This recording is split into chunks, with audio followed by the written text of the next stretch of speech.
E galera, nesse vídeo aqui você vai ver o Israel Adesanya sendo sincero sobre sua atual péssima fase, comentando aí sobre sua próxima luta contra o Nassourdine e também sobre uma possível luta aí contra o brasileiro da Fight Nets, o Caio Borralho. Você vai ver a moral que o Adesanya deu aí para o brasileiro, colocou o brasileiro lá no topo. Antes, quero dar todos os créditos aí, obviamente, ao canal do Israel Adesanya, que foi de onde eu tirei esse vídeo. Pedir a você que ainda não é inscrito, se inscreva aí no canal, vai acionando o sino da notificação, larga a mão no like aí se gostar do conteúdo e bora lá, veja só tudo que disse aí o Israel Adesanya.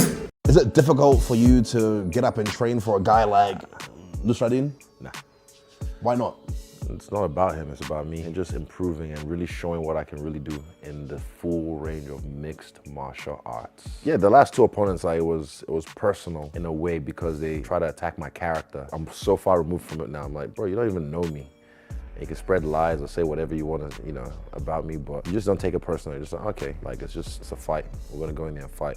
So yeah, I don't need all that shit anymore. But you'll see, it's easier said than done. Like, the hands will talk. David Adesanya here, your uncrowned 145-pound champion. Joining me today is a man who needs no introduction. 12 consecutive title fights since April of 2019. We are used to seeing him close the show on a big pay-per-view. This will be the first time people around the world will get to see you fight live for free in years. He will still be closing out a stacked fight night when UFC returns to Saudi Arabia on February 1. Two-time middleweight champion, Israel, the last stylebender, Adesanya. How are you, champ? I'm chilling, man. I'm just, was it Friday? Yeah, done for the day. Well, what do we have after this? The hyperbaric time chamber. Yeah. So nah, just steady working.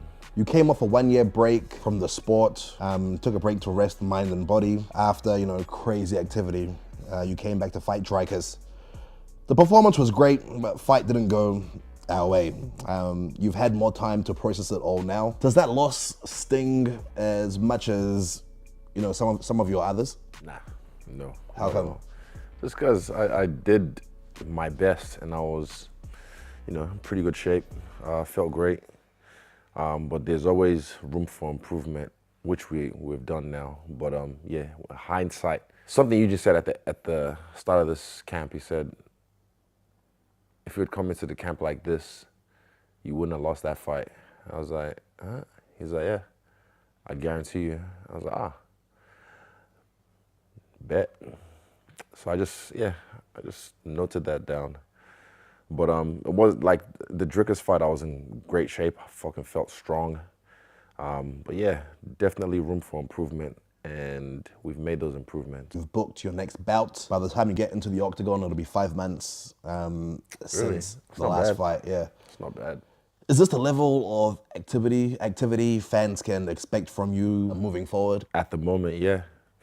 I think moving forward, this is the pace I like. I like guys like Navajo, who made his UFC debut.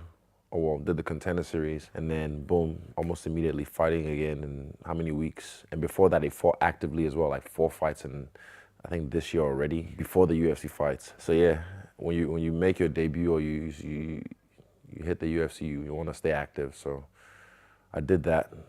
When you're a champ, you want to stay active. Did that. So now it's time to move different. Feel strange to find yourself on a fight night? Nah, not at all. I think people, who said that to me as well? Someone said that to me yesterday, and I was like, nah, still get paid, I still get paid. Still a referee. There's 2 of us in there. There's a crowd, so it's not like in the fucking Apex or something. So it doesn't feel any different. I think people are making it out to be something that, how they would react to it, but they're not in my shoes. They're not in my shorts. So yeah, it's different. I'm like, oh my God, I must be eating in my life to be on a fight now. I was like, ew. It's a Saudi Arabia fight night, first of all. Yeah, and I was like, I still get paid. But did you have to do any no, you just... It still feels like you're fighting Israel Adesanya. Like, this is the biggest fight of his life. And, I have to be the one to halt that. So yeah, it still feels the same. It doesn't feel any different. Like I said, people who don't do what I do, they're the ones that are like, oh, it must feel because of their ego. What is your why in this stage of your career? I mean, you got a lot of money, been a lot of title fights, silk sheets. I mean, why are you still fighting? Why am I still fighting? Because I can, and I'm really, really, really good at it. Like, I almost forgot how great I was, eh? But then recently, I just realized, like, fuck. Were you there on Wednesday when the countdown? You see, Yeah, I was there. Were you there? Did you At catch? VO2. At VO2, yeah. Yeah. Did you catch like the scrambles, the flying triangles, all that? I was some of the guillotines. I came back to it. Oh yeah, okay, yeah. The subs, yeah. So for me, I'm just like, man, fuck, I'm good at this shit, eh? I forget because, reasons, but yeah, it's good to remind yourself. I keep saying, y'all must have forgot. Fuck, I forgot. How did that fight come about? I don't know. They just offered it to me, and I was like, yeah, sure. What other names were in the mix? Nah, that was the only name that got offered. But Caio Borralho, he was looking for a fight as well. And yeah, if they offered him, it would have been like, yeah, sweet. But then when he responded when I posted or announced the fight, and I was like, bro, I already told you when it's you and me, it'll be for the belt, it'll be for the throne. So I respect a guy who just wants to be strictly business. It's like, I understand, what do I call it, Goku spirit. It's like, oh, you fight?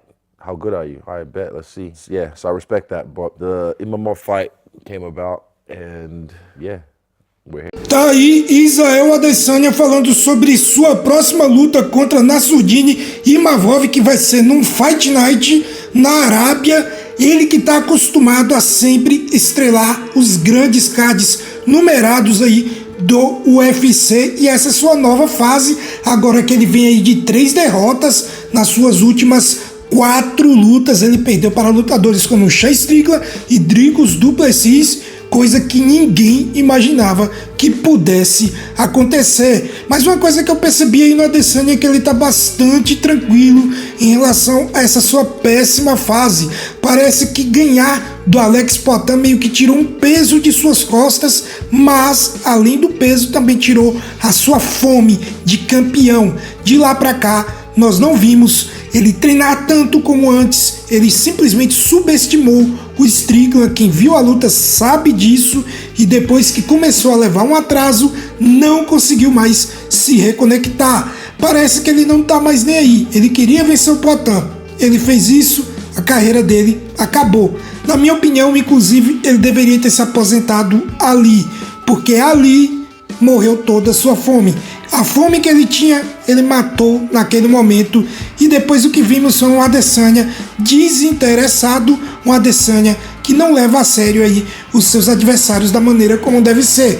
Contra o du Plessis, por exemplo, o sul-africano já estava cansado e claramente o Adesanya tinha ali uma vantagem. E ele ficou meio que brincando, batendo para pontuar, não tentou buscar o nocaute. A luta parecia muito fácil, até que ele levou uma baita de uma patada, foi a knockdown e aí foi finalizado. Será que ele, contra o Imavov, vai renascer? Será que ele vai correr atrás aí de um título? E sobre o Caio Borralho, ele falou uma coisa interessante, que contra ele vai ser pelo trono. Então, será que ele tá ainda faminto para buscar o título de novo? E o Caio Borralho ganhou uma baita de uma moral aí. Já pensou? Talvez o Adesanya ganhando mais 2, ele vai para uma disputa de cinturão. O Caio Borralho ganhando mais uma, ele também iria. Então o time meio que se encaixa. Vamos supor que o Caio Borralho ganhe uma, o Adesanya também ganha.